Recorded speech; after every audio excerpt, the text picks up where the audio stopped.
खैर मकदम है आप सभी का ईटीवी उर्दू के इस prime time debate show big bulletin में आपके साथ मैं हूं समीर अब्बास। मोदी सरकार पॉलिटिकल पार्टीज की कैश फंडिंग पर लगाई गई 2000 की मियाद को क्रांतिकारी कदम बता रही है और इसे राजनीतिक सफाई की शुरुआत करार दे रही है। लेकिन करप्शन के खिलाफ देश में सबसे बड़ा आंदोलन खड़ा करने वाले अन्ना हजारे ऐसा नहीं मानते। उनका कहना है कि 20,000 हो या 2000, चंदे का काला खेल तो इससे भी जारी रहेगा। उधर अखिलेश यादव और राहुल की जोड़ी लगातार नोटबंदी की नाकामयाबियों और लोगों को हुई परेशानियों का ढिंडोरा पीटकर इसे बड़ा चुनावी मुद्दा बनाने की फिराक में है। तो बीजेपी अध्यक्ष अमित शाह कह रहे हैं कि राहुल ने देश को लूटा और अखिलेश ने यूपी को, लिहाजा वक्त है यूपी में इस लूट को रोकने का। कुल मिलाकर बड़े सवाल आज कई हैं कि क्या काला धन और नोटबंदी को चुनावी मुद्दा बनाने से अखिलेश और राहुल का होगा बेड़ा पार।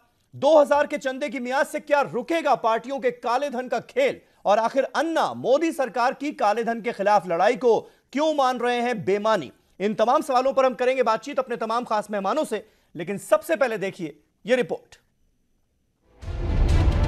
क्या ब्लैक मनी और नोटबंदी को इंतखाबी एजेंडा बनाना चाहते हैं अखिलेश राहुल?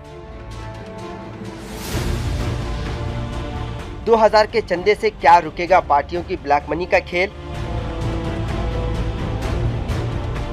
मोदी हुकूमत की ब्लैक मनी की लड़ाई को अन्ना ने बेमानी क्यों करार दिया? The maximum amount of cash donation that a political party can receive will be 2,000 from any one source. मुल्क की सबसे बड़ी रियासत उत्तर प्रदेश समेत 5 रियासतों के असेंबली इंतखाबात से ठीक पहले किया गया नोटबंदी का फैसला सबसे बड़ा इंतखाबी एजेंडा बन गया है। नोटबंदी मामले पर बीजेपी अपनी ही पीठ थपथपा रही है और नोटबंदी के फायदे गिनवा रही है। नोटबंदी को मुतादिद अमराज का इलाज बताया गया। कहा कि नोटबंदी से काला धन वापस आ जाएगा, दहशतगर्दी पर लगाम लगेगी, नकली नोटों के कारोबार पर लगाम लगेगी। नोटबंदी को सही साबित करने के लिए खुद वजीर आजम नरेंद्र मोदी ने ऐप पर सर्वे भी कराया और जाहिर करने की कोशिश की कि 90% लोग नोटबंदी के फैसले के हक में हैं। हुब्बुल वतनी के जज्बे में लोग नोटबंदी की हिमायत करते रहे। लाइन में खड़े अफराद को समझाया गया कि सरहद पर जब फौजी मुल्क की हिफाजत के लिए खड़ा हो सकता है तो वो क्यों नहीं ये कुर्बानी दे सकते। नोटबंदी का मामला अब ये सिर्फ बदउनवानी और काले धन से मुंसलिक मसला नहीं रह गया, बल्कि इसने एक नया रुख इख्तियार कर लिया है और वो रंग था मोदी भक्ति का रंग। मगर 50 दिनों की मुद्दत खत्म होते ही भक्ति की शक्ति भी खत्म हो गई। करीब सारा काला धन या तो सोने चांदी में तब्दील हो गया या फिर सफेद बनकर बैंकों में पहुंच गया। नतीजा सिफर। बीजेपी नोटबंदी में अपना मुस्तकबिल तलाश कर रही थी और उत्तर प्रदेश इंतखाबात में जिसे जीत का फार्मूला मान रही थी, चारों खाने चित नजर आने लगी। और फिर इसने डिजिटल पेमेंट का नया पैंतरा ढूंढ लिया और नोटबंदी को भूलकर digital India, digital payment, cashless India की बात करने लगी। दूसरी जानिब अपोजिशन की इंतखाबी मुहिम लोगों को होने वाली परेशानियों पर मरकूज है। गरीब, किसान, कैश की किल्लत, कामकाज ठप और दीगर मसाइल ने हस्ब इख्तिलाफ के लिए मोदी को कटहरे में खड़ा करना आसान कर दिया। यही वजह है कि यूपी इंतखाबात में समाजवादी और कांग्रेस इत्तेहाद नोटबंदी को इलेक्शन एजेंडा बनाना चाहता है ताकि वो मरकजी हुकूमत की नाकामियों को उजागर करके वोट हासिल कर सके। इंतखाबात में काले धन के इस्तेमाल पर रोक लगाने का मुतालबा हमेशा किया जाता रहा। इस सिलसिले में कदम उठाते हुए वजीर खजाना अरुण जेटली ने बजट तकरीर में कहा कि अब सियासी जमातें सिर्फ 2000 तक का चंदा नकद ले सकती हैं। अब तक सियासी जमातें 20,000 का चंदा नामालूम शख्स से हासिल कर सकती थी। 2000 से ज्यादा का चंदा सियासी पार्टियां आरबीआई के जरिए जारी इलेक्टोरल बॉन्ड और चेक की शक्ल में हासिल कर सकेगी, लेकिन उन्हें अतिया दहिंदगान की शनाख्त जाहिर करना होगा। देखना यह है कि इस इक़दाम से सियासी पार्टियों तक पहुंचने वाले काले धन पर किस तरह से रोक लगती है। उधर काले धन के खिलाफ लड़ाई की हुकूमत को बेमानी बताते हुए समाजी कारकुन अन्ना हजारे ने कहा था कि काले धन पर लगाम लगाने के लिए सियासी पार्टियों, काम और माफियाओं पर लगाम लगाने की जरूरत है, ना कि अवाम पर, क्योंकि काला धन इन्हीं के पास है, ना कि अवाम के पास।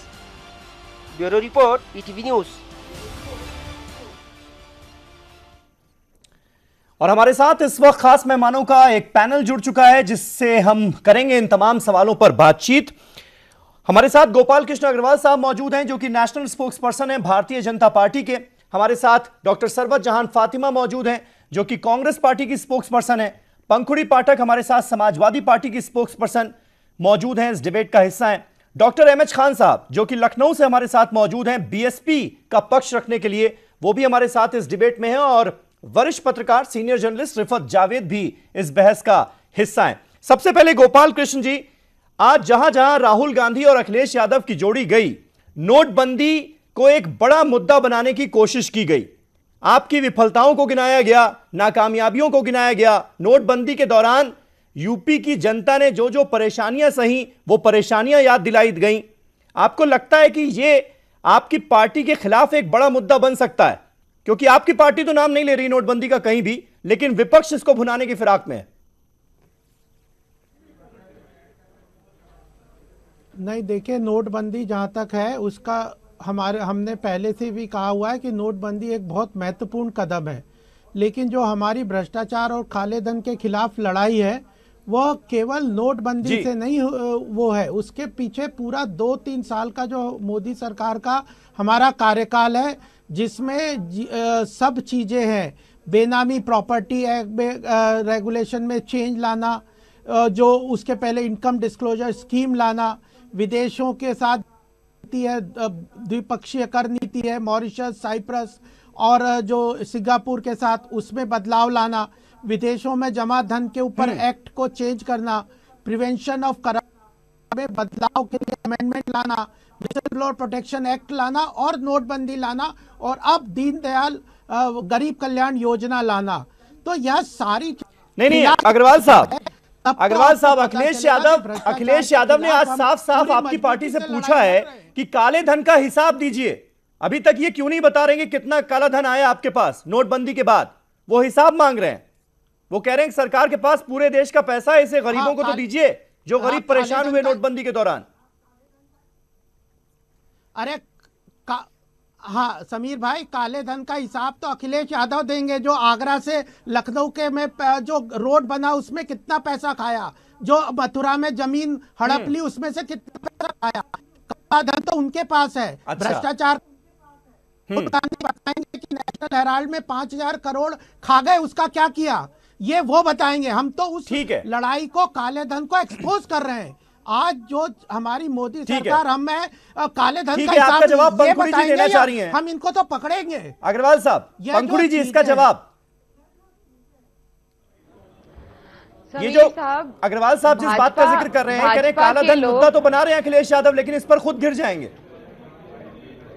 इनके पास कोई सबूत नहीं है भाजपा की तो, लेकिन तर्कहीन बातें करने की एक आदत रही है पुरानी। ये कुछ भी बोल देंगे, बाद में कह देंगे कि जुमला था, बाद में कह देंगे गलती हो गई, हमारा ये मतलब नहीं था।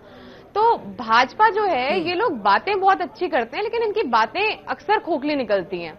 नोटबंदी की जब बात करी, मैं समझती हूं कि पूरे देश में कोई भी ऐसा शख्स नहीं होगा जिसने कहा होगा कि ये फैसला गलत है।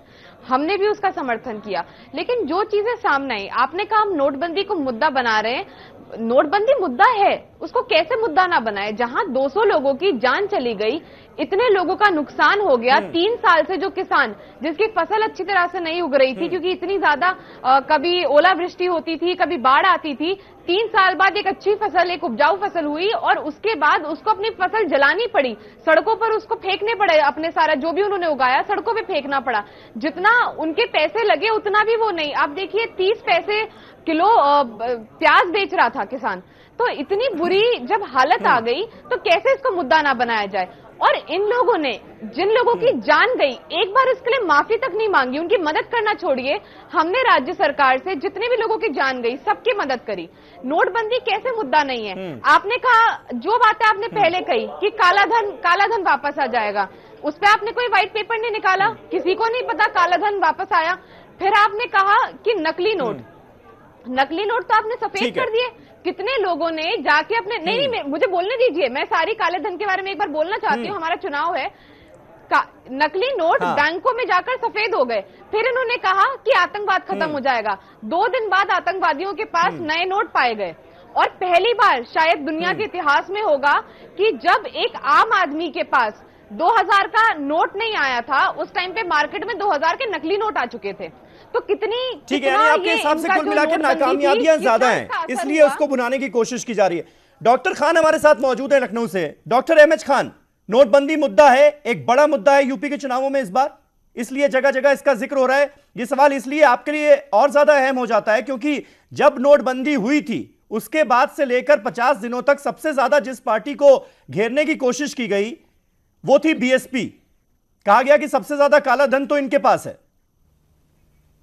जी समीर साहब, मैं आपको बता दूं, आपके ऑन रिकॉर्ड भी होगा कि जिस टाइम नोटबंदी का ऐलान हुआ पार्लियामेंट राज्यसभा में हमारी राष्ट्रीय अध्यक्ष सुश्री मायावती जी ने उस दिन उसका विरोध किया था और कहा था ये नोटबंदी गरीबों, किसानों, मजदूरों, दिहाड़ी मजदूरों को परेशान करने वाला है। और उस दिन से लगातार आज तक वो उसी बात पर कायम है। उसके बाद ये समाजवादी पार्टी हो या कांग्रेस पार्टी हो, ये बाद में इनके हमारी नकल करते हुए पीछे पीछे आए। आज वो उस चीज़ पर कायम हो गए कि हाँ, बात जो बहन कुमारी मायावती जी कह रही थी वो सही थी। आप देखिए नोटबंदी में काला धन आया कहाँ आया, कौन सा काला धन आया और किसके पास पकड़ा गया, ये कहीं जिक्र नहीं है। नोटबंदी को इसलिए लागू किया गया, मैं बताना चाहता हूं आपको समीर साहब, कि 2.5 साल पहले मोदी जी ने कहा था कि 15-15 लाख रुपया जो विदेशों में जमा है काला धन, वो देश के लोगों के खाते में चला जाएगा। 2.5 साल तक न पैसा आया और न महंगाई कम हुई। जब महंगाई कम नहीं हुई तो इनके खिलाफ नहीं, उसको भूलने की वाली बात ही नहीं है। वो तो उबाल आने लगा लोगों को। दाल 200 चली गई, गेहूं और दाम बढ़ गया, मजदूर किसान परेशान होने लगा। तब ये नोटबंदी ले आए और बिना किसी को जानकारी में बताए नोटबंदी ले आए। और उसमें आम आदमी जिसको कहते हैं, आम आदमी मतलब किसान, मजदूर, दिहाड़ी मजदूरी करने वाला व्यक्ति, छोटे किसान, छोटे कारखानों में काम करने वाला आदमी, वो लाइन में लगा। कोई बड़ा आदमी लाइन में नहीं लगा और मरे भी वही गरीब लोग, किसान लोग मरे। किसान अपनी टाइम से बुआई नहीं कर सका इसलिए कि उसके पास पैसा नहीं था। कोऑपरेटिव बैंक से नहीं, खान साहब, ठीक है, पैसा नहीं जाएगा। ठीक है, समझ गया मैं। नाकामयाबियों पर तो हम बहुत सारी डिबेट्स कर चुके हैं, नाकामयाबियां बहुत सारी हैं, ये हर कोई मानता है। और अभी तक जो डेटा सरकार की तरफ से नहीं दिया गया है वो भी एक इश्यू है। कहीं ना कहीं लोग जानना चाहते हैं कि आखिर इससे फायदा हुआ क्या।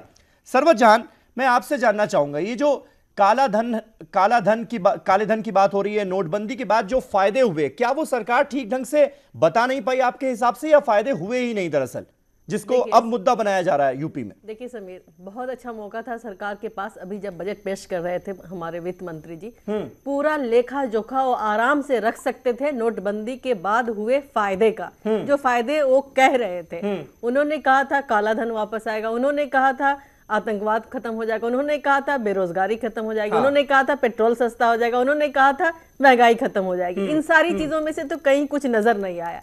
हाँ, जीडीपी जरूर 1% नीचे गया। 1% नीचे जाने का मतलब अर्थशास्त्री लोग ज्यादा बताएंगे, लेकिन हम लोग मोटे लफ्जों में इतना जानते हैं। और ब्लैक मनी के खिलाफ एक माहौल देश में बना है।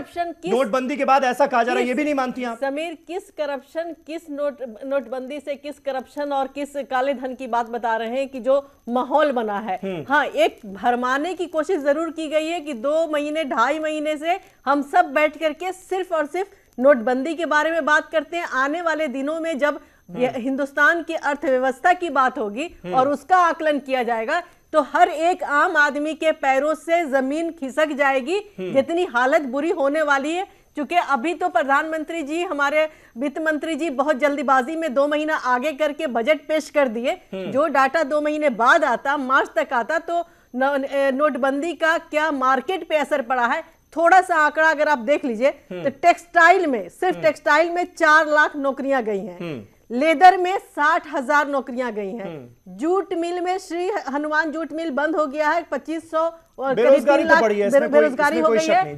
60,000 ये जो मनरेगा के लोग होते हैं, 60,000 गांव में दबाव बढ़ गया है मजदूरों का, जो शहर से या जो इंफ्रास्ट्रक्चर में काम होता था, रियल एस्टेट में, वो सारे वापस गए। तो क्या ये मुद्दा आज ही नहीं, ये मुद्दा 2019 तक चलेगा, जब हिंदुस्तान की अर्थव्यवस्था और कमजोर से कमजोर हो जाएगी, नौजवान बेरोजगार हो जाएंगे। तो बीजेपी अभी क्या बोल रही है, आगे आने वाले दिनों में तो और कहीं बोलने लायक ही नहीं रह जाएगी। ठीक है रिफत, इसको कैसे एनालाइज किया जाएगा? क्या आपको लगता है कि ये जो नोटबंदी और काले धन के खिलाफ जंग, इसको अगर मुद्दा बनाया जाता है तो ये किसके लिए फायदेमंद, किसके लिए नुकसानदेह रहेगा? देखिए, ये नोटबंदी के जो पहले फायदे बताए जा रहे थे, हाँ। बाद में ये अलग बात है कि प्राइम मिनिस्टर और उनकी जो मिनिस्टर्स हैं उन्होंने गोल पोस्ट चेंज कर दिया। जो ब्लैक मनी से फाइट करने के रैशनल बताए गए थे वो बाद में कैशलेस इकोनॉमी में बदल गया। देखिए, अगर नोटबंदी से का फायदे इतने ही थे तो आज इलेक्शन कैंपेन में मैंने तो नहीं, पता नहीं आपने देखा होगा कि किसी भी एक बीजेपी लीडर को नोटबंदी के फायदे, हाँ। या उसको गिनाते हुए, बल्कि वो बच रहे हैं उससे। और मैंने आपको पिछले डिबेट में भी ये कहा था कि कम से कम तो 28 एमपीज जो यूपी के थे वो आए थे, अमित शाह से मिले थे और कहे थे कि आप कुछ कीजिए, हम लोगों को फेस नहीं कर सकते नोटबंदी पे। उसकी वजह थी कि जो स्मॉल स्केल इंडस्ट्रीज है, बाय द वे अभी पंखुड़ी जी कह रही थी कि किसी ने नहीं कहा था कि नोटबंदी गलत फैसला है, बहुत सारे इकोनॉमिस्ट ने कहा था कि नोटबंदी गलत है। मैंने भी कहा था, मैं इकोनॉमिस्ट नहीं हूं, लेकिन मैं यूके में रहा हूं 13 साल, वो एक बहुत बड़ी इकोनॉमी है, लेकिन वहां पे भी नोट पे, कैश पे कोई प्रॉब्लम नहीं है। देखिए, कैश का होना ब्लैक मनी की अलामत नहीं है कि आपके पास अगर कैश है, कैश आपके पास है, आप मार्केट में उसको फ्लो करते हैं, उसे इकोनॉमी आपकी प्रॉस्पर होती है। तो अगर इतने ही फायदे की बात थी अगर नोटबंदी से, तो क्यों नहीं अमित शाह अपनी स्पीच में जाकर के नोटबंदी के फायदे दिखाते हैं कि देखिए 2.5 महीने में हमारे नोटबंदी की वजह से सिर्फ 200 लोग मरे, लेकिन हाँ। इसका इतने फायदे हुए, सब लोग बच रहे हैं। तो आप राहुल गांधी और अखिलेश को आप ब्लेम नहीं कर सकते कि अगर आप इस मुद्दे को उठा चुके, उनकी एक बहुत बड़ी कंस्टिट्यूएंसी है जो इससे मुतासिर हुई है। एक मिनट, आप अलीगढ़ की ताला इंडस्ट्री देख ले, आप मुरादाबाद की ब्रास इंडस्ट्री देख ले, या फिर ये छोटी छोटी जो इकोनॉमी है, जो बहुत बड़ी इकोनॉमी को कंट्रीब्यूट करती है इतने बड़े स्टेट की, वो पूरी ठप हो गई है। ये कोई फिक्शन नहीं है। एग्रीकल्चर सेक्टर में ही 10 करोड़ दिहाड़ी मजदूर हैं, उनकी क्या हालत हुई है वो किसी से छुपी नहीं। कारपेट, बनारस की बनारसी साड़ियां, ये सब जितनी जो छोटी-छोटी। गोपाल कृष्ण अग्रवाल साहब, आप जवाब भी देना चाह रहे थे और आपको जवाब देना भी चाहिए कि क्या यही तमाम वजहात हैं जिसकी वजह से आप इसको इशू बना ही नहीं रहे, नोटबंदी का आप जिक्र ही नहीं करते? देखिए, सबसे पहली बात कि नोटबंदी में जो चर्चा करना चाहते हैं कर ले। मैं खुद यहाँ पे बता दूं कि नोटबंदी में बहुत फायदा इसलिए होगा कि हम लो टैक्सेशन के रेट की तरफ जाना चाहते हैं, इंडिविजुअल भी और इनडायरेक्ट टैक्स भी। अगर इनडायरेक्ट टैक्स की, अगर जीएसटी को सुनिए, अब शांति से सुनिए जरा, शांति से सुनिए जरा, आपको मैंने शांति से सुना, इनको शांति से जब जी हाँ सुन, हाँ, तो जब जीएसटी अगर हम लाएंगे लो टैक्सेशन के लिए, तो अगर टैक्स कंप्लायंस नहीं बढ़ेगा, बैंकिंग ट्रांजैक्शन के थ्रू अगर हमारी ट्रांजैक्शंस नहीं जाएगी, सुन लीजिए आप, ये सुनने की, ये समीर भाई अगर इस तरह से आप सब बोलिए, आपकी बात हम सुन रहे हैं, सारे लोग सुन रहे हैं, नहीं कहा बोलिए, आप ही को सुन लीजिए। नहीं तो बीच में बोलते रहेंगे तो मैं भी तो बोलता रह सकता हूँ। पहली बात है कि अगर जीएसटी इनडायरेक्ट टैक्स को लो करना है तो बैंकिंग के थ्रू ट्रांजैक्शंस को ले जाना बहुत जरूरी था, इसीलिए नोटबंदी से साथ बैंकिंग ट्रांजैक्शंस को बढ़ावा दिया है। दूसरी बात, बैंकों में जो पैसा आएगा लो कॉस्ट फंड से ही हम एमएसएमई और अनऑर्गेनाइज सेक्टर को रेट ऑफ इंटरेस्ट पे लोन दे सकेंगे। का ये जो MCLR रेट जो कम हुआ है, जो हाउसिंग सेक्टर को लो रेट पे हाउसिंग लोन देने की बात हो रही है, वो इसलिए हो रहा है कि बैंकों के पास लो कॉस्ट फंड आया है, वह नोटबंदी के कारण आया है। दूसरी बात, ये जो डिजिटल इकोनॉमी है, इससे कॉस्ट ऑफ ट्रांजैक्शंस बैंकों में इतनी कम हो जाएगी। आज 80 रुपया पर ट्रांजैक्शन बैंकों को पड़ती है, डिजिटल इकोनॉमी वो 1 रुपया और 60 पैसे की ट्रांजैक्शन कॉस्ट बनेगी। रोज 5 करोड़ ट्रांजैक्शन होते हैं बैंकों में, और वह डिजिटल इकोनॉमी के बाद लगभग 7 से 8 करोड़ ट्रांजैक्शन हो जाएंगे पूरी इकोनॉमी। अग्रवाल साहब, लेकिन आप ये बता दीजिए कि जो बार बार बात की जा रही है कि भाई आपकी सरकार ने, भारत सरकार ने काले धन के खिलाफ सर्जिकल स्ट्राइक कर रखी है, तो आज ये जो चुनावी चंदे वाला मसला है, इस पर आप लोगों ने ये 20,000 से घटाकर 2,000 क्यों लिमिट की? इसके पीछे क्या रीजन है? इसको क्यों नहीं 1 रुपए पर आप ले आते? अन्ना हजारे कह रहे हैं कि जो आंदोलन की बात की जा रही है कि भाई एक जंग छेड़ दी गई है ब्लैक मनी के खिलाफ, वो ऐसा लगता नहीं मुझे, ये सारी बातें बेमानी है। अगर ऐसा होता तो 20,000 से 2,000 नहीं करते आप, वो तो चुनाव आयोग ने कहा तो आपने कर दिया। आप इसको क्यों नहीं खत्म करते कि 1-1 रुपए का ऑडिट हो? तो जिस ऑडिट तो पूरा होगा, 20,000 से लेकर 10,000 किया, और इनकम टैक्स रिटर्न फाइल करना 31 दिसंबर तक कंपलसरी कर दिया। असली में कॉर्पोरेट सेक्टर में क्यों ट्रांसपेरेंसी है? क्योंकि उनके अकाउंट ऑडिट होते हैं, वो इनकम टैक्स में स्क्रूटनी होते हैं। तो हमारी सरकार ने इस बार प्रावधान किया है कि साल के अंत 31 दिसंबर तक रिटर्न फाइल करनी पड़ेगी, ऑडिटेड अकाउंट देने पड़ेंगे। तो अब ऑडिट भी होगा, इनकम टैक्स में स्क्रूटनी भी होगी, और 20,000 से 2,000 कर दिया। लेकिन 2,000 तक तो कैश में चंदा दिया जा सकता है ना। हम स्टेप तो पहले आपको 20,000 अगर किसी से चंदा लेना था तो एक नाम चाहिए तो था, ऑडिट भी तो अब होंगे, आपको 10 नाम ढूंढने होंगे। यही तो फर्क आया है ना। अब तो ठीक है, अरे तो ऑडिट भी तो होंगे, अकाउंट ऑडिट करने पड़ेंगे, इनकम टैक्स रिटर्न भरने पड़ेंगे। और जो आरबीआई के थ्रू बॉन्ड का सिस्टम निकाला है वो तो इतना इनोवेटिव है कि उसमें तो बिल्कुल डोनर की आइडेंटिटी। सर्वजान, आपको क्या लगता है सरकार का ये जो कदम है इससे क्या कोई ज्यादा फर्क पड़ने वाला है? मैं एक डेटा बताना चाहूंगा आपको। एडीआर की रिपोर्ट जो है पिछले 10 सालों में 2004-5 से लेके 2014-15 के बीच जो मॉनिटर किया गया, सबसे ज्यादा कांग्रेस पार्टी का जो परसेंटेज है वो सबसे ज्यादा हाई है, 83% of funds from unknown sources. तो आपको सबसे पहले जवाब देना चाहिए इस पर। बिल्कुल वही तो हम बोल रहे हैं। पहले सबसे पहले तो ये बता दें कि पॉलिटिकल पार्टी का रजिस्ट्रेशन इलेक्शन कमीशन के अंडर में आएगा या इनकम टैक्स के अंडर में आएगा? पहला सवाल का जवाब, क्योंकि इलेक्शन कमीशन के रूल एंड रेगुलेशन, चंदा लेना देना, पैसे खर्च करना, वो पॉलिटिकल पार्टियों के लिए अलग बना हुआ है। इनकम टैक्स के रूल एंड रेगुलेशन अलग हैं, जो आप टैक्स देते हैं, लेते हैं, या जो उन्होंने कहा कि रिटर्न भरने वाली चीजें, तो ये वहां आती है।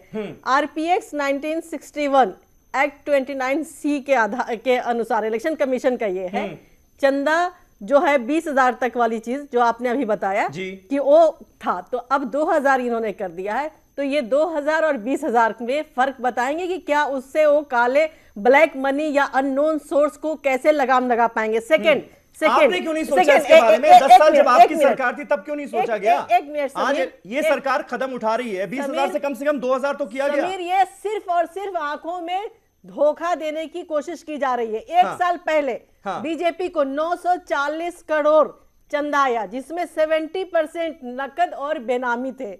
ठीक है, आपने देखा था कि बिहार में नोटबंदी से जस्ट पहले जमीन खरीदी गई, जिसमें करीब 60 करोड़ का इस्तेमाल किया गया, वो भी कैश और 500 और 1000 के नोट। इसको पूरा कर लेने दीजिएगा।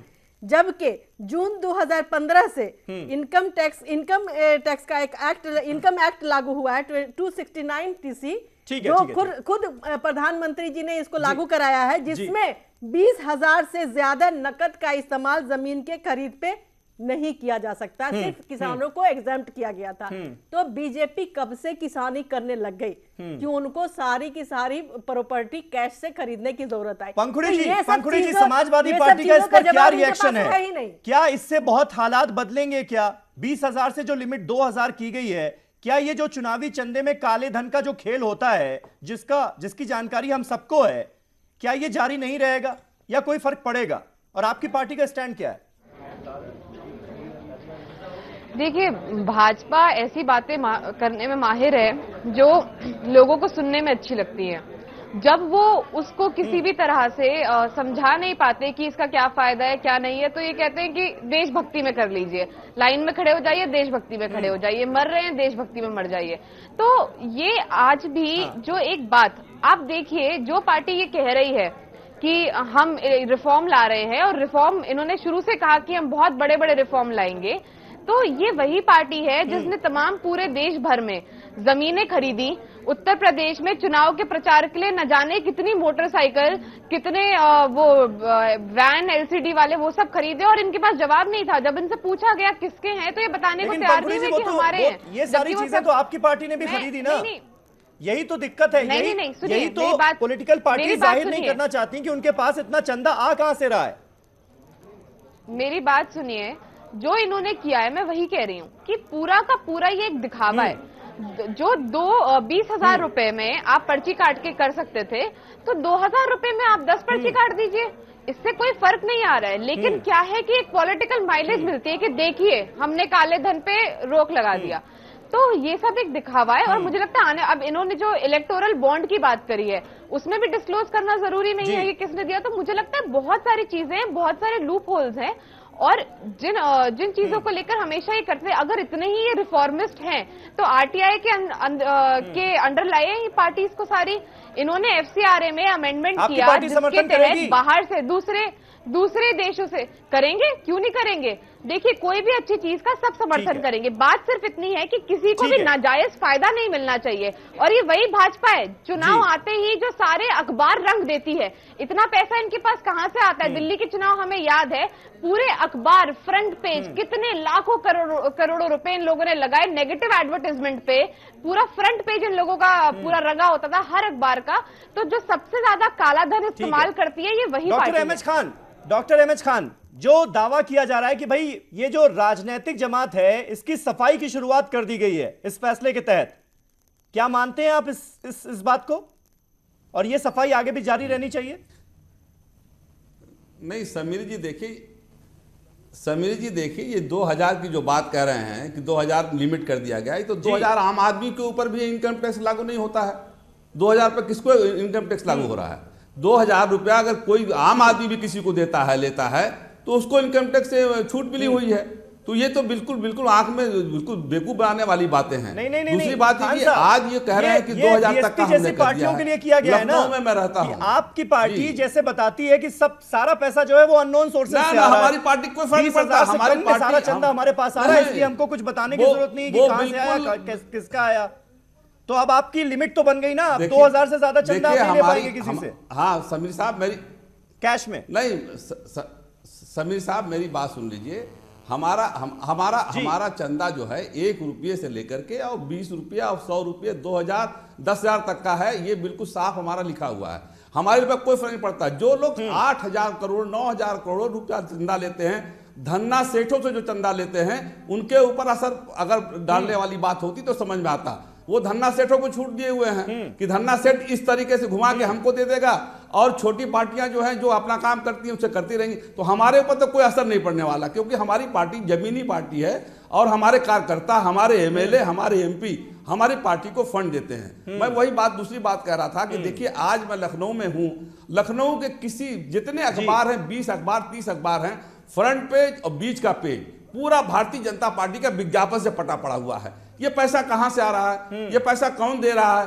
चुनाव आयोग भी उस पर रोक नहीं लगा रहा है। पार्टियां दे रही है ना, कैसे विज्ञापन छप रहा है? एक जी नहीं, हमारी पार्टी नहीं दे रही विज्ञापन, हमारी पार्टी कहीं नहीं दे रही, किसी पार्टी का नहीं आ रहा विज्ञापन, सिर्फ आ रही है भारतीय जनता पार्टी। अरे मैंने देखे आपकी पार्टी का नहीं आ रहा। ठीक है, तो ये जो बनते हैं ईमानदार, तो कुल मिलाकर तो बात वही हो गई। फिर तो सारी पॉलिटिकल पार्टीज करी, हमारे ऊपर फर्क नहीं पड़ने वाला, हम तो जो करते आ रहे थे वही करते रहेंगे। तो फिर फर्क हुआ कहाँ? देखिए, 2-3 बातें मैं बोलना चाहूंगा जी। पहला तो ये कि मुझे नहीं लगता कि कोई भी पॉलिटिकल पार्टी इस मुल्क में ब्लैक मनी को लेकर के बहुत सीरियस है। अगर ऐसा होता तो यहाँ पे पोस्टरिंग की जा रही है। यहाँ पे 4-5 पॉलिटिकल पार्टीज के नुमाइंदे हैं। मैंने उस दिन IBN 7 आपके सिस्टर चैनल पे भी कहा था, लोग बगले झांकने लगे थे कि ये कमिट कर दें लाइव कि हम सब RTI के दायरे में आएंगे, भले वो 2000 का हो या 0 का हो। नंबर 1। नंबर 2, ये जो 2000 की बात कहते हैं कि ये पॉलिटिकल पार्टीज को एग्जेम्प्ट है 2000, क्या हमारे आपके पास अगर 2000 की अगर इनकम आती है और मल्टीपल टाइम्स आती है, क्या इन्हीं सरकार की जो इनकम टैक्स डिपार्टमेंट है क्या उसको एग्जेम्प्ट करेगी? नहीं, आपको जवाब देना पड़ेगा। वो कंसीडर किया जाएगा कि आपका इनकम है ये। तो ये दोहरा मापदंड क्यों? एक पैसे का हिसाब एग्जैक्टली। और इनको कुछ हिसाब देने की जरूरत नहीं। और नंबर 3 जो बहुत ही क्रूशियल, चूंकि आपने बहुत रेफर किया है सामाजिक कारकुन अन्ना हजारे, मैं तो कहता हूं कि अन्ना हजारे का डबल स्टैंडर्ड तो अभी बहुत ज्यादा हुआ। वो मुझे नहीं लगता कि वो ब्लैक मनी को लेकर के बहुत सीरियस है। वो कह रहे हैं सरकार का ये जो कदम है ये बेमानी है, इससे कुछ नहीं रुकने वाला। नहीं, आज से 3 साल पहले तो बड़े सड़कों पे आ रहे थे, बात पे छूटते ही दिल्ली पहुंच जा रहे थे। अभी खामोश क्यों हैं? अभी वो क्यों खामोश है इस बात पे, इतनी बड़ी बात पे, नोटबंदी का, है ना? अब उनको नजर आता है तो कोई एक एनसीपी के लीडर का कोई शुगर स्कैम नजर आ जाता है, जहां पे उनको हाईकोर्ट की भी मुंह की खानी पड़ती है। तो ये जो डबल स्टैंडर्ड हर तरफ है, ये समझा ना? तो ये हम भूल जाएं कि ये ब्लैक मनी को लेकर के कोई भी पार्टी यहाँ पे सीरियस है, क्योंकि यहाँ पे इलेक्शन का मतलब ही है पैसा बहाना। अभी मैं पंजाब से आया हूँ, वो पंजाबी चैनल में वहां पे देख रहा था, अभी खान साहब कह रहे हैं बीएसपी नहीं, वहां तो बीएसपी पंजाब जैसे जहां इनके कोई चांसेस नहीं है, वहां पे इन्होंने टीवी स्लॉट खरीद रखा है। तो यूपी का आलम क्या होगा जहां पे इनके स्टेक्स इतने हाई हैं यहाँ पे। तो मुझे नहीं लगता कि कोई भी पार्टी, और आपने कहा था कांग्रेस का अनअकाउंटेड मनी के लिए बीजेपी, कांग्रेस के साथ साथ बीजेपी भी सबसे नंबर 1 पे था, ये दोनों ही पार्टी पे हाँ, जो एडीआर पे था। जो ये 10 साल का डेटा है उसमें कांग्रेस पार्टी के पास 83% फंड्स ऐसे हैं जो कि अननोन सोर्सेज से बताए गए और बीजेपी के पास 65%। एब्सोल्युटली, दो पार्टीज थे उसमें। बिल्कुल, दोनों बड़ी पार्टीज, दोनों के पास सबसे ज्यादा अनअकाउंटेड अननोन सोर्सेज से फंड आया हुआ है। एक छोटा सा यहां पर ब्रेक ले लेते हैं, ब्रेक का वक्त हो गया है। ब्रेक के बाद हम हाजिर होते हैं और इस बहस को आगे बढ़ाते हैं। हमारे तमाम खास मेहमान बने हुए हमारे साथ, और अन्ना हजारे ने जिस तरह से मोदी सरकार की काले धन के खिलाफ इस लड़ाई को बेमानी बताया, उस पर अग्रवाल साहब की राय भी जानना जरूरी है। मैं आऊंगा अग्रवाल साहब आपके पास, एक छोटा सा ब्रेक ले रहे हैं, फौरन होते हैं हाजिर।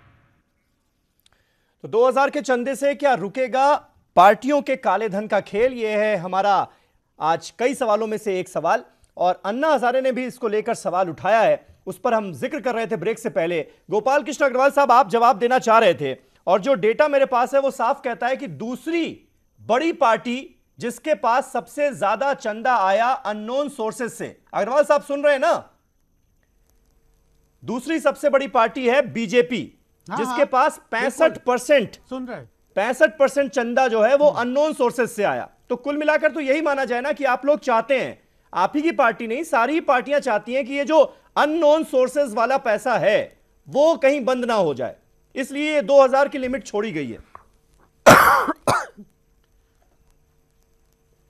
देखिए, अब आप समझ लीजिए, यहाँ पे कुछ चीजें हैं जो फैक्ट ना समझने के कारण यहाँ डिबेट हो रही है।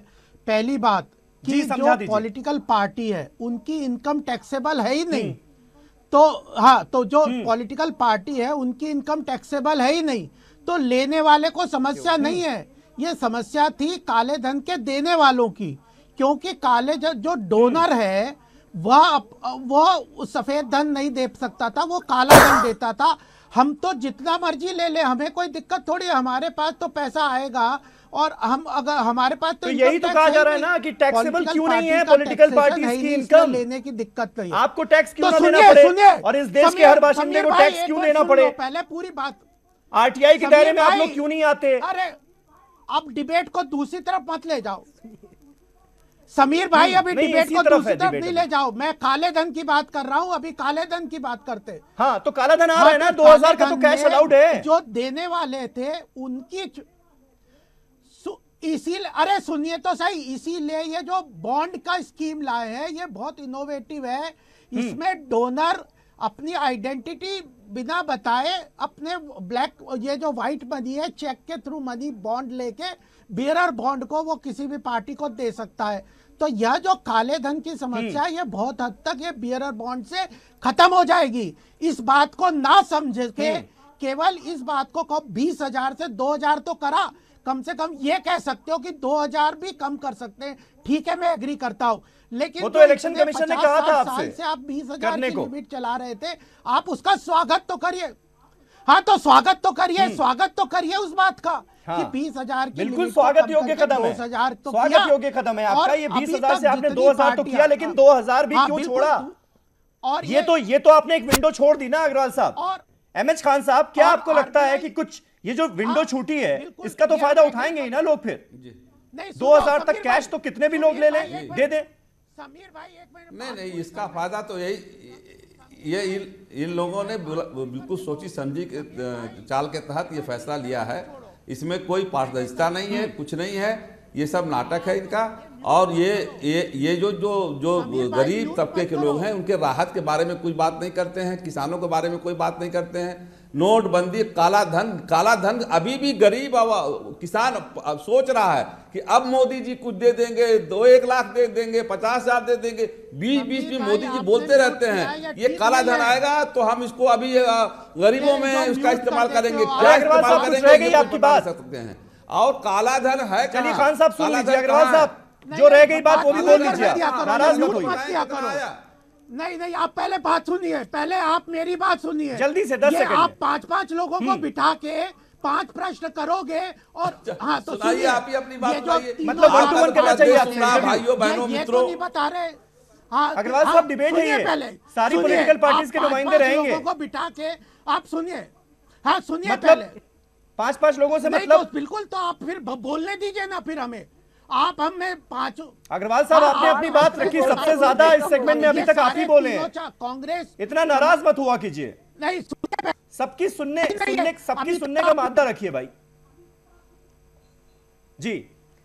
ठीक है, मैं सुनता हूं शांति से, तो फिर आप जवाब तो देने दीजिए, कर देते हमें आप। पहली बात है कांग्रेस वाले, सर्वजान वो ये कहने की कोशिश करेंगे जो आरबीआई बॉन्ड की बात की गई है, आरबीआई का जो इलेक्टोरल बॉन्ड है वो एक विंडो रखी गई है, क्योंकि आरबीआई में तो सबका डेटा जाएगा ही, वहां पर आपको बताना पड़ेगा कि भाई ये किन पैसों का आप बॉन्ड बना रहे हैं। पॉलिटिकल पार्टीज को ये बताने की जरूरत नहीं होगी कि वो उन्होंने किससे लिया। समीर, ये बिल्कुल उसी तरह की है कि काला धन आएगा, पब्लिक के सारे पैसे जमा कर लिए गए। सब आपको याद होगा कि करीब 150 से 200 रूल एंड रेगुलेशन उस दरमियान बदले गए थे, और बाद में अब तैयारी हो रही है इनकम टैक्स के सारे लोगों को नोटिस भेजने की। तो अभी तक ये पता नहीं चल पाया कि काला धन आया कहां से और कितना आया, कि जितने पैसे आरबीआई ने जारी किए थे लगभग उतने पैसे वापस आ गए हैं। लगभग, थोड़ा बहुत अगर उसको कह दीजिए, उसको ना के बराबर माना जाएगा। फिर भी काला धन का रिकॉर्ड सरकार के पास नहीं है। सरकार उसके फायदे अभी तक नहीं गिना पा रही है। सरकार उसका जो एक मेन पहलू था वो कुछ भी नहीं, जो काला धन जो मेन फर्स्ट डे चला था, आपको याद होगा कि काला धन निकालने की बात, दोबारा दूसरे दिन आया आतंकवाद से लड़ने की बात, उसके बाद कैशलेस की बात। बिल्कुल उसी तरह से ये 2000 और ये बॉन्ड वाली चीज को भी उठाकर ले आएंगे, जो चीजें सिर्फ लोगों को मुद्दे से अलग हटाने के लिए ये सारी चीजें करते हैं। कैशलेस की बात करते हैं। नहीं तो सरकार अगर ये कहती है कि भाई आरटीआई के दायरे में सारी पॉलिटिकल पार्टीज को आना चाहिए, तो कांग्रेस पार्टी साथ होगी ना। पंखुड़ी जी ने कहा है कि समाजवादी पार्टी साथ होगी। बिल्कुल, पहले लेकर तो आए। उनके यहाँ आरटीआई के कितने सारे, अभी आरटीआई हमारे आरटीआई कांग्रेस पार्टी ने लाया था। आरटीआई का यही मतलब था कि आरटीआई डालिए और सरकार इन्फॉर्म करेगी, इन्फॉर्मेशन आपको देगी। पूछ लीजिए उनसे क्या हुआ, आरटीआई के दायरे में जो ऑफिसेज हैं या जो चीजें हैं, क्या वो जवाब दे रही है? बिल्कुल नहीं दे रही है। इतना बंडल आरटीआई की चीजें पड़ी हुई हैं जो इनके यहाँ से जवाब नहीं जा रही, क्योंकि वो जवाब दे ही नहीं सकते हैं। जवाब देने लायक कोई चीज ही नहीं है। और नोटबंदी से जो नुकसान हुआ है, उसका कौन भरपाई करेगा? और ये बता क्यों नहीं पा रहे हैं कि नोटबंदी से हुआ क्या? नोटबंदी का तो मतलब ही इन्होंने बदल करके रखा। ठीक है रिफत, क्या ऐसा होगा अगर सरकार ये सख्त कदम उठाती है, जैसा कि दावा किया जा रहा है कि भी राजनीतिक जमात की सफाई की कार्रवाई शुरू हो चुकी है, अगर ये सख्त कदम उठाती है तो सारी पॉलिटिकल पार्टीज एक साथ आ सकती हैं क्या? देखिए, सबसे पहले बात तो आप ये समझ लीजिए कि अगर ये सरकार, खासकर चूंकि अभी कांग्रेस नहीं है सरकार में, तो हम बीजेपी की बात करेंगे। जो नरेंद्र मोदी की जो सरकार है, अगर ये ब्लैक मनी की बात करती है तो मैं उसको पिंच ऑफ सॉल्ट के साथ बिलीव करूंगा, मैं ट्रस्ट नहीं करूंगा। उसकी वजह यह है कि आपको याद होगा कि 2014 की जितनी रैलियां मोदी ने की थी, हर रैलियों का वो जो मुद्दा एक ये था कि हम फॉरेन बैंकों में जो मनी स्टैश्ड है वहां से हम लाएंगे, राइट? वो नैरेटिव चेंज हो गया। आज क्यों नहीं ये सरकार बताती है कि उसमें कितनी उन्होंने पहल की है, आगे में कितनी डेवलपमेंट हुई है सरकार की? नंबर 1। नंबर 2, आप आरटीआई की बात करते हैं। सरवत कह रही थी कि आरटीआई का बड़ा हुआ है। आप वो तो छोड़ दे, आरटीआई का जवाब देना तो छोड़ दीजिए। आरबीआई तो यूं आरटीआई के सवालों को ये करती है। एक मिनट मैं खत्म कर लूं। यहां पे आरटीआई का जो जवाब देने वाले ऑफिसर को ओवरनाइट ट्रांसफर कर दिया जाता है, पनिश किया जाता है, जिन्होंने, एक दूसरा मुद्दा है, लेकिन जो एजुकेशन डिग्री के मामले में जो प्राइम मिनिस्टर मोदी का या फिर स्मृति ईरानी पे जिन्होंने फैसला किया था, ओवरनाइट उनको ट्रांसफर कर दिया गया, पनिश कर दिया गया। तो आप ये देखें कि मुझे तो इन दोनों मामलों में मुझे ये सरकार जर्रा बराबर भी संजीदा नजर नहीं आती है। ठीक है पंखुड़ी जी, आपको जाना है कहीं, मैं आपसे इसलिए पूछना चाहूंगा, ये जो बार बार ये जो काला धन को मुद्दा बनाया जा रहा था, नोटबंदी को मुद्दा बनाया जा रहा था, आज बीजेपी के अध्यक्ष अमित शाह ने इसका जवाब दिया। उन्होंने कहा कि सबसे बड़ा सवाल तो अखिलेश यादव से पूछना चाहिए, क्योंकि मोदी जी हर साल 1 लाख करोड़ रुपए भेजते रहे यूपी में, लेकिन वहां पर बंदरबाट हो गई, वहां लूट मच गई पैसों की। और गायत्री प्रजापति का भी उन्होंने जिक्र किया, जो कि अखिलेश यादव के बगल में खड़े रहते हैं, और उनको फिर से टिकट दे दिया गया है। तो आप ये कैसे दावा कर रही हैं कि आपकी सरकार आएगी तो सब कुछ ठीक होगा? भाजपा के जो लोग हैं ये सरासर खुलेआम झूठ बोलते हैं, और उसके बाद ये अपनी बातों से पलट जाते हैं। और ये अमित शाह तो जुमला जो शब्द है उसको इतना ज्यादा पॉपुलर करने में इनका इतना बड़ा हाथ है, क्योंकि ये तो कल को कह देंगे जुमला था, ये कह रहे हैं कि पैसे आते हैं और वो बट जाते हैं। जब ओलावृष्टि हुई, नहीं, लेकिन गायत्री प्रजापति जब को बुंदेलखंड का मामला था, हम लिखते लिखते थक गए, समाजवादी पार्टी ने निकाला था ना, पैसे नहीं दिए, भ्रष्टाचारी किसानों का कर्ज कहकर माफ नहीं किया। क्या पूछ रहे हैं आप? मैंने कहा समाजवादी पार्टी ने ही गायत्री प्रजापति को भ्रष्टाचारी कहकर निकाला था, अब फिर से उनको टिकट दे दिया गया। यानी अखिलेश यादव अगर फिर से मुख्यमंत्री बनते हैं तो फिर से वो मंत्री बन जाएंगे। देखिए, अखिलेश जी ने बहुत सारी ऐसी चीजें कही हैं जो उन्होंने करके दिखाई है। जब मुख्तार अंसारी का मामला था या फिर अतीक अहमद का मामला था, उन्होंने एक बात कही थी कि अभी कुछ आखिरी समय तक कुछ नहीं कह सकते और अभी इंतजार कीजिए। मुझे लगता है कि जब ऐसे लोगों के खिलाफ उन्होंने कदम उठाया तो हर तरह के व्यक्ति के खिलाफ वो कदम उठाएंगे। लेकिन ये बात हम भाजपा के लिए नहीं कह सकते, क्योंकि भाजपा के लोग इतना सरेआम खुलेआम ये लोग झूठ बोल देते हैं कि आज ये कह रहे हैं कि बंदरबाट हो गई, कुछ भी तर्कहीन बात ये लोग कर देते हैं। और ट्रांसपेरेंसी का जहां तक मामला है तो सबसे ज्यादा नॉन ट्रांसपेरेंट अगर कोई सरकार रही है तो वो भाजपा की सरकार है। किसी भी मुद्दे को ये पार्लियामेंट में डिस्कस करने में विश्वास नहीं रखते।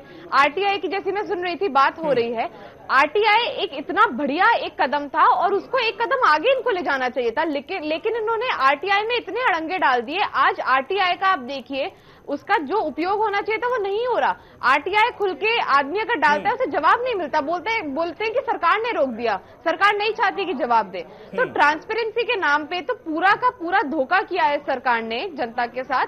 और मुझे लगता है कि समय आने पे सरकार जनता समझ जाएगी, क्योंकि 2014 में तो आपने कह दिया कि जुमला था, लेकिन इस बार लोग जवाब मांगेंगे इनसे। ठीक है अग्रवाल साहब, एक छोटा सा जवाब, फिर मैं खान साहब के पास जाना चाह रहा हूं। क्या है आप हाँ बात यह है कि आप प्रश्न इनसे पूछते हैं कि समाजवादी पार्टी ने क्या किया, पंखुड़ी जी बताती है भाजपा ने क्या किया। अरे जवाब आप अपना दो।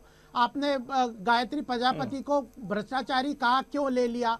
आपने जो आगरा से लखनऊ का जो रोड बना उसमें 1200 करोड़ कहाँ चला गया? आपने जो मथुरा की जमीन खसोटी कब्जाई, उसमें आपके जो लोग जो कार्यकर्ता इस्तेमाल जो इन्वॉल्व है उगाही में, भ्रष्टाचार में, बलात्कार में, उनका जवाब नहीं दे के आप कहने लग रहे भाजपा ये कर रही है। अरे आप अपनी जवाब दो ना। कांग्रेस से पूछोगे आपने राहुल ने क्या किया, उसने क्या किया, 70 साल में आपने देश को लूट लिया, वो कहेंगे उसकी तो बात नहीं करेंगे। 3 साल में अभी भाजपा ने ये नहीं किया, वो नहीं किया, वो नहीं किया। अरे हम अपनी बात का जवाब हम देंगे ना, आप अपनी बात का जवाब दीजिए। हमारी बात का जवाब आप मुझसे पूछेंगे तो मैं दूंगा हमने क्या किया। ठीक है अग्रवाल साहब, आप इनसे प्रश्न, ठीक है अग्रवाल साहब नाराज ना होइए। ठीक है ठीक है। डॉक्टर अहमद खान हमारे साथ मौजूद है। अहमद खान साहब, ये जो पूरे कैंपेन में जिस तरह से अब हम देख रहे हैं कि शाह वर्सेस शहजादे की लड़ाई बनाने की कोशिश की जा रही है, इससे क्या आपकी पार्टी को घाटा होगा? क्या आप कहां हैं? जी नहीं, हमारी पार्टी को घाटा नहीं होना है, किसी बात का हमको डर नहीं है, इसीलिए हम अकेले लड़ रहे हैं चुनाव। ये दोनों लोग, चाहे भारतीय जनता पार्टी हो, चाहे समाजवादी पार्टी या कांग्रेस हो, ये लोग मिलजुल के लड़ रहे हैं चुनाव, तालमेल कर रहे हैं। अगर इनको लगता कि हमने काम किया है, समाजवादी पार्टी के लोगों को लगता कि हमने काम किया है, तो अकेले लड़ लेते। नहीं, इनको विश्वास था कि हमने 300 दंगे जो कराए हैं, 300 से 400 दंगे करा दिए, उसमें हमारा कंट्रोल नहीं रहा है। हमने जो महिलाओं पे बलात्कार हुए, बुलंदशहर में बलात्कार हुआ, उसमें आजम खान ने कह दिया कि राजनीतिक साजिश है, उसमें सुप्रीम कोर्ट ने इनको फटकार लगाई और उनको माफी मांगनी पड़ी, बिना शर्त माफी मांगनी पड़ी। और एक बार नहीं 5 बार मुलायम सिंह यादव जी कह चुके हैं कि अखिलेश यादव मुसलमानों के खिलाफ काम करता है, काम सही नहीं करता है। दूसरा कहते हैं मुलायम सिंह यादव कि राम गोपाल यादव भारतीय जनता पार्टी के इशारे पर जो अकुश संपत्ति उसने इकट्ठा किया है, तो उसको बचाने के लिए भारतीय जनता पार्टी के साथ जा मिला हुआ है। और ये मिली भगत इनकी दोनों की है, भारतीय जनता पार्टी और क्या नाम है अखिलेश यादव। या अखिलेश यादव तो देखिए इनका चेहरा साफ, लोग कहते हैं चेहरा साफ कहाँ है? जब दंगा 300 से 400 हो गया, बलात्कार हो गया, थानों में पुलिस पिट रही है, जो लोग लाइन में लगे थे नोटबंदी के बाद उस पे भी इनकी पुलिस लाठियां बरसा रही थी। तो ये तो दंगाई मुख्यमंत्री के नाम से अगर कहा जाए तो सबसे अच्छा नाम होगा इनका नाम, साफ सुथरा नाम तो हो ही नहीं सकता है इनका नाम। हमारे वहां देखिए एक कैसे आप बताएंगे कि 27 साल यूपी बिहार नहीं था, अखिलेश यादव के राज में कानून व्यवस्था को तो जमकर कांग्रेस ने मुद्दा बनाया, अब सारे मुद्दे गौड़ हो गए, अब गायत्री प्रजापति भी अच्छे हो गए आपके लिए भी। देखिए, जब बड़ा गोल हासिल करना होता है ना तो छोटी छोटी चीजों को इग्नोर करना पड़ता है। जाहिर सी बात है, गायत्री प्रजापति का भ्रष्टाचार अब छोटा हो गया। यूपी में 1947 के बाद मुजफ्फरनगर में राइट नहीं हुआ था, लेकिन राइट हुआ। संगीत सोम उसके हीरो रहे और उनको भाजपा ने नवाजा। अभी आप बीजेपी के भाई बहुत सारे सवाल कर रहे थे कि कांग्रेस ने 70 साल में लूट लिया है, किया। 70 साल के काम पे कांग्रेस पार्टी को फख्र है, जो प्रधानमंत्री जी राजपथ पे बैठ करके अपने 56 इंच के सीना को चौड़ा करके वहां पे वाहवाही लेते हैं, वो है 70 साल का काम। और आप अभी बात कर रहे थे कि भाजपा के पास ब्लैक मनी कितना है या वो बेनामी संपत्ति कैसी, बेनामी पैसे कितने। अभी तक 2.5 साल में 11 अरब रुपये एडवर्टीजमेंट पे खर्च किए जा चुके हैं प्रधानमंत्री के। ये आंकड़ा के साथ आपको हम बता रहे हैं। एक मामूली सी अननोन सोर्सेस से जो पैसा रहा उसमें तो आपकी पार्टी सबसे आगे है ना पिछले 10 सालों में। एक मिनट। और एलपीजी का जो सब्सिडी जो छोड़ने वाली बात थी और लेने वाली बात थी, उसका जो एडवर्टीजमेंट था, तो सब्सिडी आई का जो पैसा वापस आया था वो करीब 250 करोड़ था और एडवर्टीजमेंट पे 500 करोड़ रुपए खर्च किए गए थे। ये है हमारी सरकार, और इस तरह से ये हिंदुस्तान को लूट रहे हैं, एक तरह से अपने ही देश को लूट रहे हैं। ठीक है रिफत, लास्ट कमेंट मैं आपसे चाहूंगा, ये जो जिस तरह से इन तमाम मुद्दों को जिसका हम अभी तक पिछले 1 घंटे से जिक्र कर रहे थे, क्या आपको लगता है कि कांग्रेस पार्टी के लिए जो हालात हैं वो गठबंधन के बाद थोड़े बेहतर होते नजर आ रहे हैं क्या? क्योंकि पहले तो कोई वजूद था नहीं यूपी में एक तरह से। देखिए, कांग्रेस की जो सबसे बड़ी नाकामी रही है 2.5 साल में, मैंने लिखा भी था कि डीमोनेटाइजेशन सबसे रिसेंट एग्जांपल था कि डीमोनेटाइजेशन इनके लिए बहुत बड़ी मिस्ड अपॉर्चुनिटी थी कि जो पब्लिक एंगर थी उसको कैपिटलाइज नहीं कर पाए और उस पे एक जो राय आमा है, जो पब्लिक ओपिनियन है, उसको अपने फेवर में नहीं कर पाए। तो अब ये लॉट विल डिपेंड कि जो राहुल गांधी हैं और अखिलेश यादव की मदद से और प्रशांत किशोर अब उनके साथ ओपनली आ गए हैं, जो मैंने आज बताया था कि किस तरह से जो बेचैनी है, बेचैनी तो है, इसमें से तो बीजेपी वाले भी डिनाई नहीं करेंगे, उस बेचैनी को किस तरह से अपने हक में उसको कन्वर्ट करते हैं, ये बहुत इंपॉर्टेंट होगा।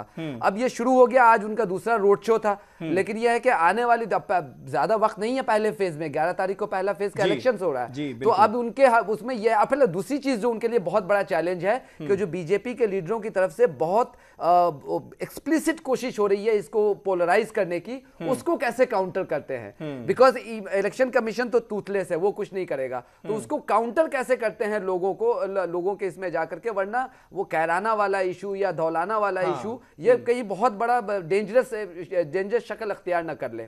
चलिए, बहुत बहुत शुक्रिया रिफत जावेद आपका हमारे साथ इस बातचीत में जुड़ने के लिए। सरवत जान फातिमा आपका भी बहुत बहुत शुक्रिया। अग्रवाल साहब, खान साहब, आप सबका बहुत बहुत शुक्रिया हमारे साथ इस डिबेट में बने रहने के लिए, और कल एक नए टॉपिक पर नई डिबेट के साथ हाजिर होऊंगा, तब तक के लिए शब बखैर।